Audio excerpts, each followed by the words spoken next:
We felt it was really important, both the trade unions and Salford Online, to ensure that what is a monumental piece of history within Salford about working class people really standing up for themselves in the face of a council and a government that weren't prepared to listen to the conditions of their lives. It was really important that that was recognised, so we pushed as hard as we could, and eventually we got some political breakthrough in terms of ensuring that it was properly recognised in the way that it is. I'm really proud to have played a small part in making sure that that was done. The state of the benefit system at the moment for people in Salford and elsewhere is appalling. I'm involved with the Salford Unemployed Community Resource Centre in Eccles. We recently supported a gentleman who'd lost one of his limbs through benefit cuts, diabetic, and couldn't afford to look after the medicine required to handle his condition.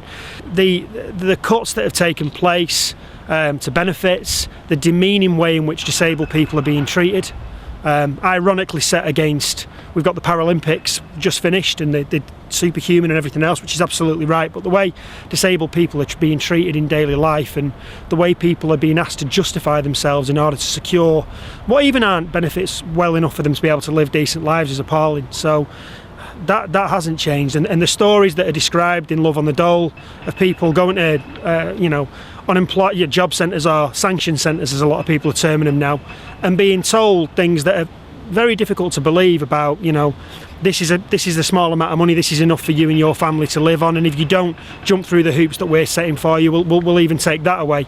That hasn't changed since the 1930s. The benefits might have different names, but the same problems are being faced by people.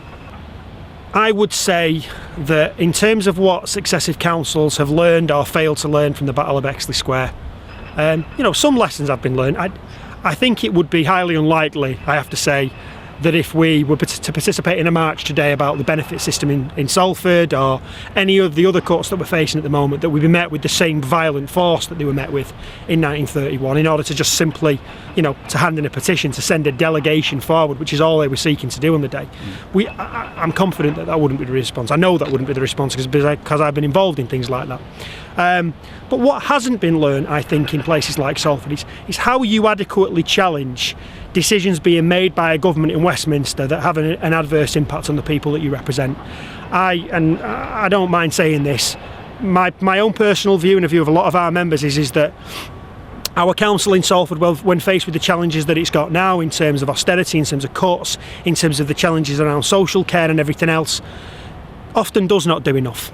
Does not do enough to speak out on behalf of the people of Salford, does not do enough to link up with other Labour authorities to challenge the government over what's happening in places like Salford. Ultimately, what the people were doing in Bexley Square in 1931 was saying to a local council, we do not expect you to inflict the misery that the national government is asking you to inflict upon people locally. We expect you to do more than that. We demand more of you than that. And that's still true today. We demand more of our council in Salford than just to simply echo and ape what the government in Westminster wants it to do. The political parties may have switched ground in terms of we now have a Tory government nationally and a Labour council locally, but unfortunately we're still seeing local councils all too often marching to the beat of the drum of a government in Westminster which doesn't care about people in places like Salford.